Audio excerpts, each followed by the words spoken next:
Hi అండి. Welcome back to Sravs Reddy YouTube channel. నోముల వ్రతం చేసుకున్నామండి. ఫస్ట్ ఆఫ్ ఆల్ ఇక్కడ ఫ్లవర్స్తో డెకరేట్ చేసి 21 కుడుములు, 21 ఆకులు, 21 వక్కలు ఇలా పెట్టి నైవేద్యం పెట్టి దేవునికి ఇక్కడ దారాలు పెట్టి, పాతవి దారాలు పెట్టి, కొత్తవి పెట్టి పూజ చేసిన తర్వాత ఇక్కడ చూపించిన విధంగా ఫస్ట్ వెనకాల అమ్మవారిని పెట్టాము, పసుపుతో చేసి ముందర గంగని పెట్టాము. ఇలాగ కథలు చెప్పి 108 నామాలు అవి చెప్పేసి శ్లోకాలు ఇలా పూజ చేస్తారండి. ఇలా పూజ అయిపోయిన తర్వాత టెంకాయ కొడతారు.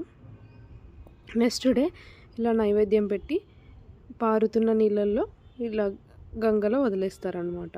అంతటితో నోముల వ్రతం అయిపోయిందని అర్థం. ఇలా దీపాలు వెలుగుతూనే ఉండాలండి. నిన్న నోముల వ్రతం చేసుకున్నాం కాబట్టి ఈరోజు మార్నింగ్ నైవేద్యం పెట్టి ఇలా కదిలిచ్చి మొత్తం అన్నీ తీసుకొని గంగలో వదిలేస్తారు.